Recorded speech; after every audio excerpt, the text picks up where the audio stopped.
Today's episode is sponsored by Sandals Resorts. What's up, chillas?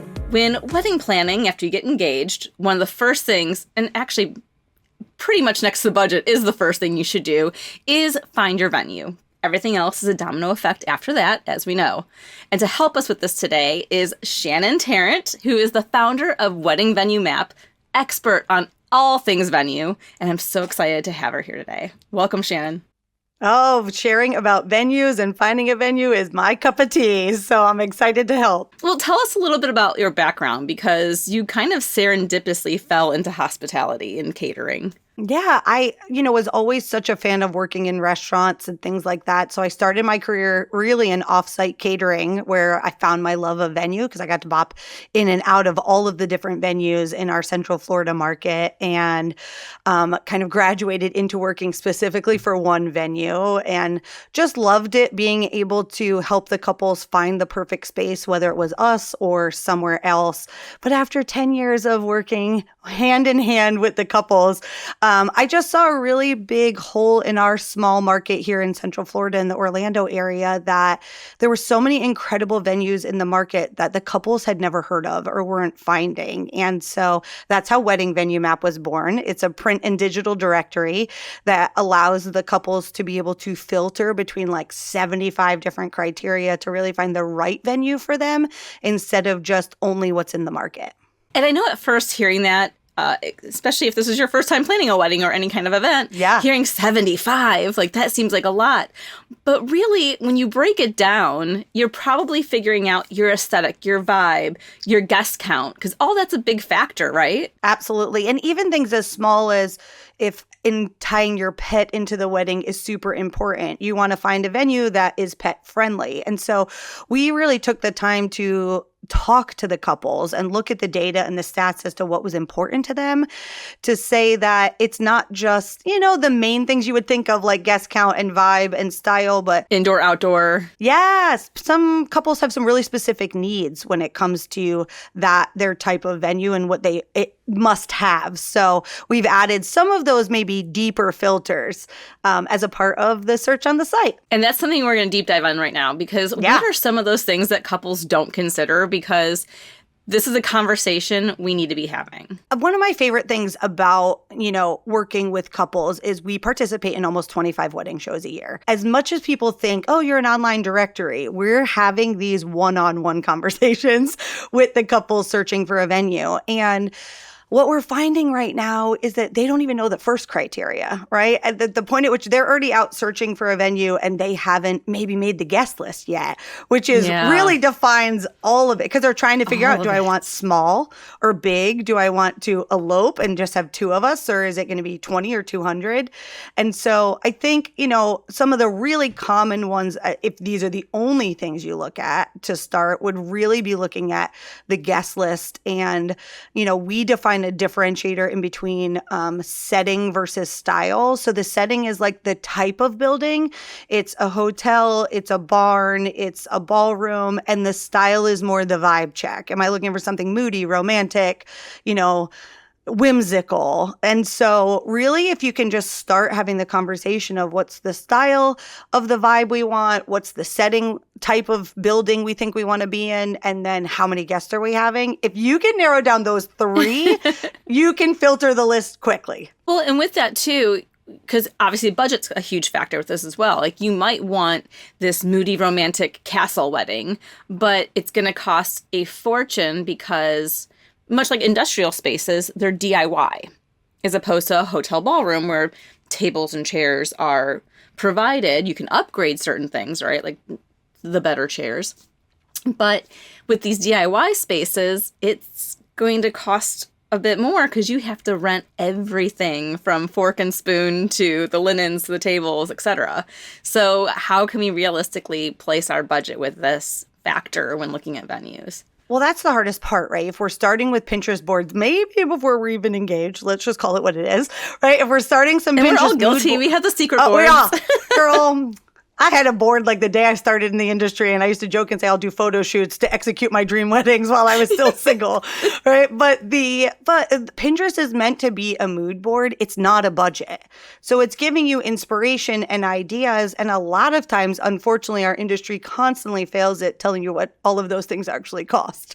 We're not as transparent as the couples would want to be because it is overwhelming and it's scary. And so I think having those really early dollar conversations about, with any of the parties who are involved, and when parents say things like, we'll help, you need to be like, what's the dollar amount attached to the word help? Because if you don't know where you're starting, even a range, like a $5,000 to $10,000 range that you're somewhere within, you could be making the wrong choice of venue, because there's a phrase, it's so terrible, but let's just be honest here. What? There's a phrase in the industry that a lot of vendors will use, and that's you've become venue poor. You've selected a venue that maybe is outside of your budget, or you fell in love with the vibe and are like, oh my God, it's beautiful. And now that you've booked this luxurious over the top whatever, or an industrial space that is totally empty, but it was still $15,000 to book it, now you're venue poor. You've put in all your money there, and now you still need all these other things, and you can't afford all of it because you don't have the extra money. So it's really hard if you don't have a clear number, even a range of that number before you start the search, because I know you get excited and you want to search. So it's so hard. And if someone's offering money, like a parent or a family member friend, they might not upfront say, oh, here's the string attached. So you need to be also communicative and clear. Okay, you're giving me this $2K, $5K, $10K, whatever it is. Do you care how we spend it? Is this a full-on gift? Is this a loan that we have to pay back? Is this because you want a certain kind of venue or thing? Oh, so true. Break it down. Yeah, because sometimes money from parents and other family members also leads to guests on the list that they feel like if they've contributed, you had your vision of this 50-person wedding, and all of a sudden your mom's inviting her college roommate that you've never even met before, but she's like, but I gave you $10,000. So there's no reason why there isn't enough room for them. So those are such important conversations to have before you run off and start being like, but I love this venue, or you've gone on the tour. You've got to have a little bit of that like ugly talk up front to be like, realistically, what can we afford? How far out? And how much time do we need to save the money? And the guest list really is, I think, even more so than the venue, the most important part, because it does dictate the venue. It does dictate everything else, because the guest is the most expensive part of the whole wedding, right? And it's also emotionally expensive, because if you're being forced to invite family members or friends that you don't want there, that's so taxing on you as well. It is. And then there's expectations that come with it of how many people, and if it's a smaller wedding versus a big wedding. And, I like to tell couples that if you do not love that person enough to take them out to the fanciest steak restaurant in town and spend $250 per person on them on a dinner for their birthday or something that's important to them, they shouldn't be on your wedding list, because you're going to spend that and probably more on them as a part of your wedding. So you really have to kind of do that a little bit of an ugly heart evaluation. I mean, if you got the money, I'm here for it, girl. Guys, spend it. But if you don't, you gotta have that hard decisions. Absolutely. So what other conversations should couples be having when they're prepping to do the venue search and then get into the venue search? Let's start with the pre and then into. Yeah, I think it's really important to start to narrow down what the most important factors of the whole wedding are for each person, and of things when you're looking at a venue, starting to think about like guest experience. So we're in, this time frame right now where the 2025 Real Wedding Study from the Not Worldwide just came out again. And they've got such an amazing stat that it's like, it was 65% of Gen Z couples want their guests to be well taken care of. But you have to consider that when you're choosing your venue. You can't just worry about the guests when it comes to something fun and having a fun experience. You have to think about the fact that, like, does Nana need access to not be walking through the dirt to get to my ceremony spot? Or if 85% of my guests are coming out of town, how far away is my venue from accommodations, versus maybe booking at somewhere that's a hotel and resort. And so if the guest experience isn't important factor to you, you have to consider that when it comes to the venue you choose. And that's a healthy conversation to have between anybody who's paying. ADA accessibility as well, because you mentioned like walking through the dirt, but even ADA is like a huge factor you need to consider. Because I mentioned this on the show before, when I got married, my past life, I hadn't considered the older people, and I got married at a brewery and it was upstairs. And so like the options for them, if they couldn't like get their way up this whole flight of stairs, was like the Rocky Horror Picture Show attachable chair that like you press the button and it like zooms you up like a coaster. That's how old this brewery building is. Oh, I love it. Or they had to walk all the way down to the service elevator up and over. So like, I forgot which guest we had on, something I hadn't considered, and I'm sure you're going to bring this up. Yeah. I can't remember if it was Kevin or Keith. Someone brought this up, but if you really want this, like ceiling floral installations are huge, the chandeliers are huge, but you pick a venue that doesn't have proper rigging. Right. Guess what? You're not getting that. Right. And that's why I think people worry about choosing the venue without looking at all the factors that are important to them. So if you love the look of uplighting and you wanted to wash the room red or pink or whatever, and you want that like extra color, or you're looking for the walls to have lighting, or, you know, you want to be able to have furniture groupings and things, you have to think past just step one when it comes to choosing a venue, or you might have regrets on the other side. So I think it's having that really important conversation. What's the most important factors to us? Is it food? Is it music? Is it a band versus a DJ? Not every venue has the power or the space for a band, depending upon your guest count. So you have to have those bigger picture talks before you just dive into the planning. If you want an outdoor ceremony or reception, you need a plan B for rain, snow, hurricane, storm, like whatever the case may be, because weather does not care if it's your wedding day, unfortunately. It snowed in Florida in January this year, guys. Right? It snowed in Florida this year. So, and January is usually a safe zone for Florida weddings. Yes, you have to have a plan for those things. But I think you don't want to be disappointed after the fact. You've already chosen the venue and you didn't think about all these other factors. So I think it's taking that time when you're freshly engaged to take a beat, take a minute, have those conversations with maybe friends who've recently gotten married, asking them, what mistakes did you see? Or, you know, looking at some of those regrets so that you can get in front of it before you start making final decisions, signing contracts, and putting down deposits. And I know how overwhelming this is. I've been there, done that. Shannon and I want us to get you excited to do this. Like, this isn't scary. Most fun. This is exciting. It's going to be the most bomb-ass party you're ever going to probably fucking plan. Like, this is you two celebrating your love, right? This is a love celebration. So, yes, I know it's overwhelming. Yes, it can get expensive depending on, you know, how far you get into this. But look at this. It's like you're going to manifest your mood board to life, right? Yes. Yeah. I think when it's if you can start doing that, like, how do you eat an elephant one bite at a time? You know, and the first bite is make the guest list. The second bite has a general idea of the, budget, general ranges. We're not talking exact down to the penny, but general ranges of the budget. And then just really figuring out what's the most important factors to each one of us when it comes to choosing a space. And then let's go start digging and seeing and evaluating those things. It's exciting because then you get to start the fun part where you're just digging around online and on Instagram and in all the places. All the catering tastings and cake tastings and so fun. Dress shopping, suit shopping. Yeah. It gets Once fun. you check that venue box, you just get to kind of run through the rest of it. It's great. And if you're fortunate to avoid having any toxic people involved in your wedding, it's even more fun. If you have a chance to not have toxic family members and friends, do it. 100%. My favorite sentence that I used to like to teach all of the couples that I worked with at the venue and in catering was, instead of when someone gives you that idea that you don't care about and you don't like it, don't get defensive and don't tell them no. All you have to say in response is, oh, that's a really interesting idea. We'll talk about that. And then shut up, because they might forget they even gave you that idea. They might circle back to it someday, but you haven't said no. Because if you're like, oh, I don't really like that, or we don't want to do that, they'll start to push back. If you just say, oh, that's a really interesting idea, we'll talk about that, and then move on. It keeps a little bit of that at bay. Don't tell them anything. I'm such a huge advocate for that, because the second, like you said, like the second you start talking about your wedding, people will bring out their opinions happily.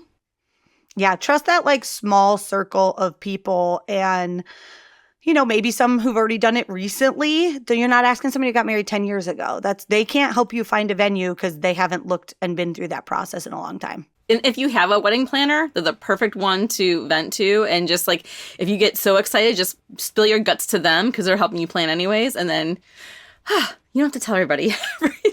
Yeah, I do think that's an important piece, though, to touch on that, like the couples who get so overwhelmed looking for a venue itself in markets across the country. There are planners that offer just like venue concierge service, that it might not be publicly listed on their website. They might have the standard 3 packages, full planning, partial planning, wedding day management. But if you were to find someone and say, look, I think I just want a day of month of wedding day management planner. That's all I was planning on for my business, like for my wedding.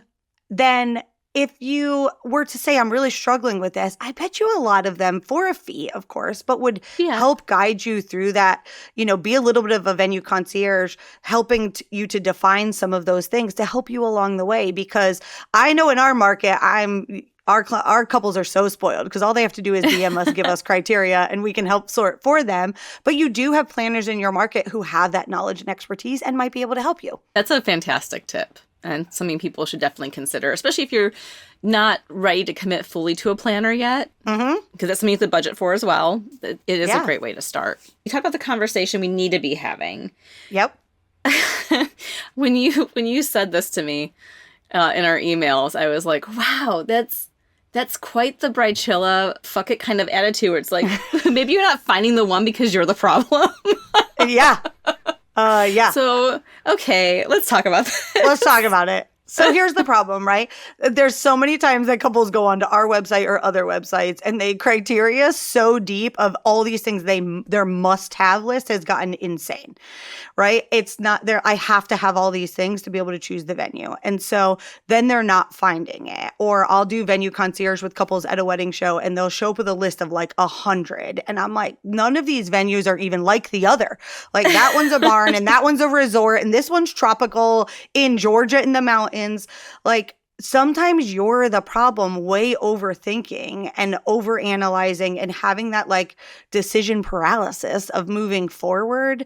So you've got to like stop. And a lot of times it's because they haven't done what we just talked about. They haven't figured out what are the wants and what is the vibe and what are those things. Couples, I think, confuse the Instagram pretty with this venue. It feels good to host my biggest party of my life here.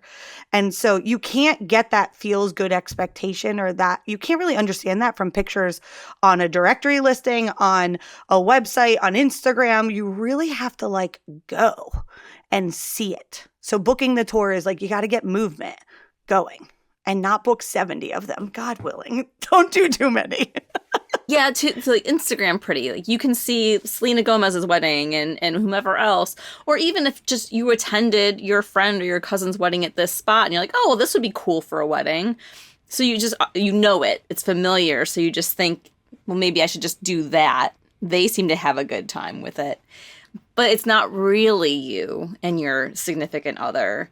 You need to kind of really have a come to Jesus moment and kind of filter through what truly is you. Yeah, because you can't like attach and match, private estate vibes with all the convenience that goes with like a hotel ballroom. Like those things don't always align. And you don't want your guests to show up and be like, oh, this is pretty and it's nice and what a fun wedding, but like it wasn't really them at all.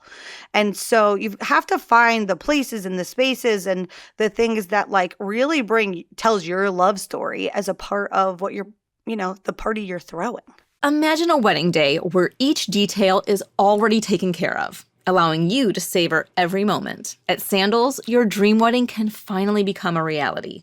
From intimate elopements to grand celebrations, Sandals offers customizable packages for every size and style. Plus, everything is included: your accommodations, gourmet dining, premium drinks, and all your wedding services. You get a dedicated wedding planner and an on-site team to manage everything from ceremony to reception. And here's a really sweet deal. Stay 7 nights or longer in a club or butler level room, and you'll receive their Sweetheart Wedding Package, completely on them. That means your ceremony, decor, and even a delicious 2-tier wedding cake. For those of you who really want to be sure, you can even test drive your wedding experience before you book it. Stop dreaming and start planning. Head over to sandals.com today or call 1-877-SANDALS to create your unforgettable wedding experience. You mentioned decision fatigue, and it's easy to get that with something like this. I mean, even just everyday life, you can get decision fatigue, right? With your job, with family stuff, whatever. And what's your advice on how we can combat that? Because when you get into freeze mode, it's not easy to get unstuck. No. I mean, there's 3 lenses I like to tell couples to look through. First is the experience. How do you want people to feel? Like, how do you want the people who are coming to your wedding, how do you want them to feel when they're there? The aesthetic is the second factor. What does it actually look like? And then the third is the logistics. How easy is it going to be to execute? The logistics is never number one because there's nothing fun about logistics. But when you look at the how do you want people to feel? What does it actually look like? And then how easily can we execute it? When you look at those 3 lenses of your non-negotiables, it can really help you start to narrow down because maybe it checks the experience box in the aesthetic box, but it's beautiful but out in the middle of nowhere and there's no accommodations and none of your guests are local. So logistically, it might not make sense. So if you can kind of take all of these beautiful spaces you've been looking at and packages you're trying to evaluate between and be like, what are these 3 can it be a good guest experience? What's the aesthetic? And what are the logistics tied to it? And look at those 3 factors that might help to narrow down making that final choice. What are signs that a venue isn't right for you? Because, I mean, it isn't obvious if you get a bad vibe, but there's some that, you think this is great for you, and then you might put down, a deposit, sign a contract, and then as you're going through it, it's like, whoa, wait a minute. Yeah. There's red flags.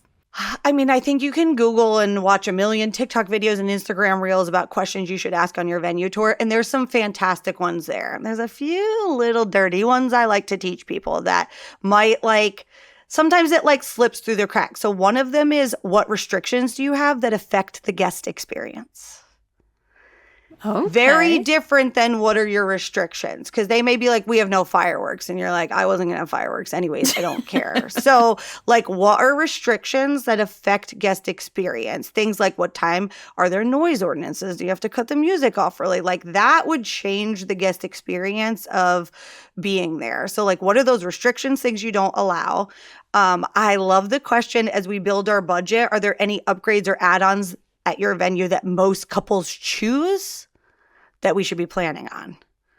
Because many venues they don't want to overwhelm you either. So they kind of are here's what's included. And of course, there's ways you can enhance your wedding and add things on and upgrade things from your wedding. But ask the question on the tour, because that's I signed the contract and now they're like, oh, this costs this and that costs that. And you're like, oh, I thought all that was in there. So ask the question, we're building our budget. What are things that most of your couples enhance? Because maybe you just want to put it in up front. So I think those are the 2 but you've got to dig in on people. You have to ask the things that are oh, it's all inclusive. All inclusive is never all inclusive. Right. Because with that, the vague language. What is with the vague language? Oh, God. We as an industry, we fail you all. And I feel so bad about it. During COVID, we started calling them micro weddings and no one knows. They still don't know what that means. Is that 2 people, 5 people, 40 people, 50 people? I don't know. That is a good question because I just assume under 50. Yeah. But then we'll be at weddings and they're like, I'm having something so small. And I'm like, how many guests? And they're like 100. I'm like, that's not micro, my love. It's not. So we establish terms and then we don't always know the information of really define it well across the board. So I think all inclusive is such a loaded term. We do a survey with our local couples and last year I asked the question because the venues were like, they know. I was like, you're wrong. And I said, what would you expect it to be in an all inclusive? And some people were just venue, food and beverage. So they would call a hotel all inclusive. And others expect it to be additional vendors outside of what's expected to be provided from the venue space. So sometimes an all-inclusive will have DJ and photographer and flowers and dessert, and other times it will not include the photographer because they want you to pick your own. If you're somewhere our sponsor Sandals, they would provide everything.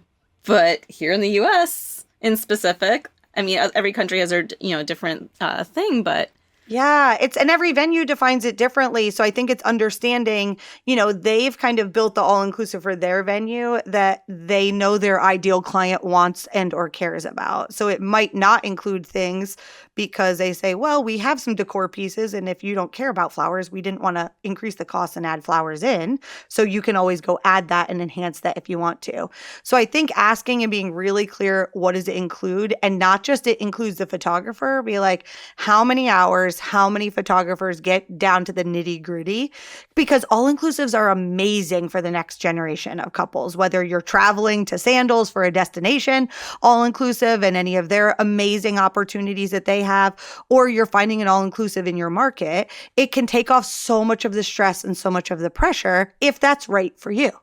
But you really want to get into the gritty of what is actually included in their package. What other vague language should we keep on the lookout? Like, what's a yellow and red flag to, if we hear these words or see this written, dive a little deeper? I think you've got to be really clear and to ask the question on who's running what on wedding day. I think there's a strong difference. I think some venues are just venue managers. I think some venues offer day of coordinating, and it's legitimately they're just running things on the day if you don't hire a planner, whereas other venues might actually build in either an outside wedding planner as a part of their package, or they might have a staff member who acts as a full wedding day management planner. But I think you've got to ask, because if your assumption, as somebody who worked at the venue, if they were like, oh, well, will you help me with this and this? And I was like, oh, no, I don't do any of that. And I don't. And we created finally a one sheet that said, here's what we do and here's what a wedding planner does, because I wanted to be super clear about that distinguished. But you might be assuming, because they're like being so helpful on the tour, that they'll take that above and beyond. And then they're like, oh, we don't do that. And then now you're stuck on the other side. So I think asking who's running the actual wedding day, start to finish, because it's not always the salesperson that you're talking to on the tour. What are some little details that actually are big impacts that we should be aware of when looking at venues? It's so hard because the couples don't know anything about logistics of events. We've been in it so long, so there's so many factors. I think you really have to turn on your listening ears when you're going out to do tours, because your eyeballs are wide and they're looking and they're falling in love with what you see. And you're so excited, and it's understandable. And you don't hear a word that they're saying. So I think you need to make sure that, I went with my niece, just got married last week, and it was so much, we had such a blast, but I was touring venues with her, and we walked through this venue and she's like, I think this is the one. I love it. And I was like, it's so pretty. It checks so many of the boxes. I'm like, you don't have any concern with the 9 p.m. noise ordinance? And she was like, what? I'm like, that girl who toured you said it 7 times. She said 9 p.m. end time over and over, but because she was in love, she didn't hear any of it. And so I said, you don't have any concern about that? So I think you've got to turn on your listening ears. And I think you need to make sure that when you go on a tour, and this is how I teach venues across the country. So if they're not doing this, shame on them. But when you leave that tour, you should be, everything they told you is included and is a part of it, should be something you are physically leaving with so you can refer back to it. Maybe it's a PDF they've emailed you, maybe they don't print things, whatever, but you need to make sure that the words they're using on the tour and the things they're saying are matching what's in the paperwork, the contract on the other side, because you're gonna forget. You're gonna tour. I think the average from the Real Wedding Study is that couples on average are touring at least 6 venues. You're gonna forget which one had what. So you have to have something to be able to compare. So I think really understanding that, like really listening to them. It's so much easier said than done. I get it though. For sure. Because when I had got married, I looked, I think, at 10. But after like number 3, I was like, wait a minute. Which one offered this? Which one didn't offer this? And it's just like going back to those pamphlets and everything they give you. I know. And like, okay, wait a minute. But this isn't in the package, but they talked about this, I think. So yeah, really do your due diligence for yourself, because you're going to spend a lot of money on that. And there's no apples to apples. That's the problem. You might be comparing this beautiful farm, barn, ranch venue that's just venue tables and chairs up against a hotel that's venue, food, beverage, linens, tables, chairs, things. Like, it's really hard. And for the type A girlies out there, ooh, you have that spreadsheet with the columns and the things, whatever. But For the type C girlies that are in my family, they're like, what did they say? Like, they didn't hear anything. They don't even remember where they put the packet that the venue gave them. So I think you know, get those people in your life too. If you've got that type A friend, bring that girl along with you. Bring that girl, that guy, that friend, like bring that person with you on some of the tours, because they'll be, while you're falling in love, they'll be listening for the red flags. That is a great tip. I love that. Yes. Yeah. If you trust someone and they're a part of the wedding, especially, there's where you delegate that task. That was like the worst part about giving tours, was when the type A friend came along, because you could see, and she's like, well, where are the bathrooms and how many stalls? And I'm like, these people could care less. But I appreciated the fact that she was doing the due diligence for them to ask questions. As the person who works at the venue, my job is to be able to answer them and overcome objections, or be able to help you prioritize and say, listen, based upon your questions, we might not be the right venue for you. And it's okay if it's not the right fit. It's okay. You can say that. We don't get upset, I promise. Maybe you go back to the venue for something else. It doesn't have to be your wedding. Yeah. Or you tell a friend about it. Susie gets engaged next week, and you're like, listen, the lady at that venue was so sweet. We toured it. It was beautiful. It wasn't the right fit for us, our size, our budget, what we were looking for, but you should definitely check it out. Kudos to the friend that brought up the bathrooms and stalls. We actually had a conversation with Adrian Gardner. That's how we wrapped up 2025 with the unsexy details, and talked about bathrooms being something people don't consider. Are they clean when you go to tour it? How many stalls are there? If you're going to have a 300-person wedding and there's 1 or 2 stalls, that's going to be a line all night. All night long. Yeah, there's just so many of those factors that, there's the costs that go into it, but you wouldn't think to ask that question. You know, my dangerous at wedding shows is every time a couple says to me, we're going to get married in our backyard, my first question is, are you on septic or city water? And they look at me like I'm crazy. But when they say septic, I'm like, all right. So just to be clear, it's going to be about $2,000 in restrooms for you to rent for your wedding. Just the toilets. We haven't done anything else yet, just the toilets. And I said, once I did a wedding and they were on septic and I didn't know this, and the septic tank blew in the middle of the reception, because your toilet at home isn't built to flush 600 times in 4 hours. And so we were knee deep in all that beauty of the septic knee deep tank. in shit. Literally knee deep in shit. And so, like, obviously the wedding ended, the guests went home, like it wasn't so you think you're saving money sometimes by doing it this way or doing it in your backyard. I'm like, but by the time you rent the tent, the tables, I love a backyard wedding, but if you're doing that to save money, it's not always going to save you the money. So do that research ahead of time. Yeah, it can actually cost a lot more than going to a venue that has the whole kit and caboodle ready for you. Absolutely. So, Shannon, what is your last piece of advice when doing the venue search? I think customization is so wonderful when it comes to choosing a venue and what you want for your wedding, but I think over customization is self-sabotage. Like when you want to have all of the things and all of the decisions, you go into a venue and you're asking all of these questions and you're trying to say, well, can we do it like this, like instead, or do it like that instead? You're trying to rewrite that venue's operating system, the way they do it consistently, flawlessly. The reviews you're reading are because of the way they choose to do things there.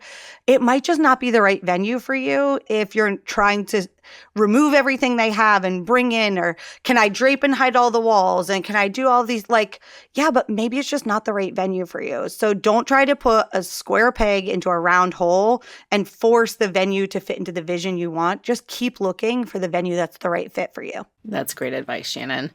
All right. Gotta know, what is in your wedding fuck it bucket? Oh my God. Can we never have long speeches at the wedding ever again? I want you to have all the people talk about all the things, and I think we can do all of that at the rehearsal dinner. I also think a speech at the wedding is a lovely piece. Can we normalize it not having to be the best man and maid of honor? Because maybe those people aren't public speakers, and them standing there and reading from a phone that they copied and pasted off ChatGPT is not what the whole point of that was supposed to be. And so if we can get rid of the 20 minutes of somebody who's never publicly spoke in their life and putting them under that pressure, that would be just because I went through it last weekend. I was like, it was so painful. Oh, no. I was like, because I am a public speaker, and I was like, I'm not saying I wanted to do the speech. I just think there's a time and place for sure. People talking that long in circles. I heard that rehearsal dinners are becoming more popular for speeches, but some people get on the fence because not everyone thinks to or can afford to pay a photographer, videographer, content creator to come and film. So then they don't get to have those speeches recorded and have that regret.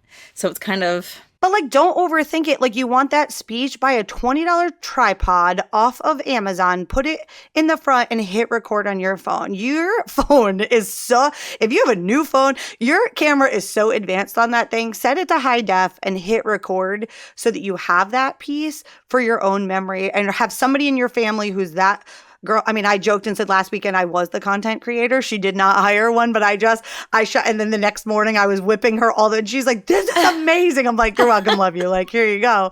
But I think that it's, I just think having the things that maybe not everyone needs to hear, or sometimes the jokes get so dirty and inappropriate that like maybe grandma wouldn't have been at the rehearsal dinner. Like, oh, I don't know. It's so cringy. Oh, so cringe. Or like when people bring up exes.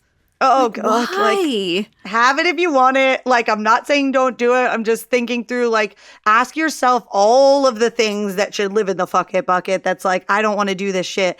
Ask yourself, why are you doing it? Are you doing it because someone else's expectations are, no, but it's a wedding. So we have to have cake and we have to last weekend, she got a cake that was like this big. They cut the cake for an anniversary cake and had the most insane cannoli bar. I ate like 10 cannolis and lived my best life instead of eating cake I don't usually love. So it was great. So normalize put all those things, other people's expectations in the fuck it bucket. All of that in the fuck it bucket. Cosign. Love it. All right, final question. What is your all-time favorite celebrity or royal wedding? Oh, this one's so hard because like I'm always drawn to weddings that feel aligned instead of amplified. So like when someone has a wedding that's like, I know celebrity weddings drive a ton of trends, and it's not that I didn't like wake up and all my girlfriends, we dressed up like we were princesses and watched the royal weddings. Like we were watching them at like 2 a.m. live over here. Like it's not that I didn't love and enjoy that, but I'm always interested in just those ones that really feel like people made it personal and it wasn't just about the show. And so sometimes that's like super small weddings, or like Kristen Bell and Dax Shepard, they like elope to the courthouse, or, you look at like Melissa McCarthy and her husband, they've been married 25 years. Like they did something that was like for them. And so I think those are the celebrity weddings for me that I'm like, oh, that felt like them, or they like didn't tell anyone. Those are the ones I kind of love over the big showy ones. I love all celebrity and royal weddings because I'm such a pop culture nerd. Like I've done it since I was little. However, my favorite, and I think you can appreciate this, my favorite wedding of all time is Cindy Crawford and Randy Gerber. Just 40 of their family members and friends, beach wedding, barefoot. She had her hair just like, there was a stylist there, but it wasn't like done. It was like her natural curls, barely any makeup, off the rack little slip dress. And then they end the night in a pool in a brown bikini. Like, and then of course JFK Jr. and Carolyn Bessette Kennedy. But again, secret wedding, classic. I just think sometimes those celebrity weddings put the pressure on. Like, I remember the big royal weddings, all of a sudden those flowers, she had the Bells of Ireland, and every couple, this tiny little bouquet of Bells of Ireland, except it's like $1,000 bouquet because Bells of Ireland are so expensive. So every couple was going to every florist, and the florists were all like, no, because they're so expensive. So I think what I love about it is it does create trends and things for us to look towards because it is so amplified. But remembering that like, your wedding is just meant to be something for you and your memories and your love. And so choose the place and the space. My favorite like quote from myself is that the venue is the backdrop for your entire day. Every photo, every memory, every interaction with every guest, the venue is the backdrop of it. So choose something that you'll always love to remember. Your storytelling. Absolutely. With the space that you choose to have your event at. Shannon, how can we get more info on you and your company? Wedding Venue Map is a hyper local. We're just in the Central Florida market. But if you want to go on and see on the Wedding Venue Map website, head over to the venue search. If you're trying to plan in Central Florida, hey girl, hey, come our way. But even if you're just trying to figure out a few ideas of things that maybe you could be looking for when it comes to what's available on the filters, we've got all kinds of great information and tips and ideas over on the blog, helpful info for you when you're planning. Just know that like every market has people who are super knowledgeable about venues. So find that person in your market that is willing to really help guide the process.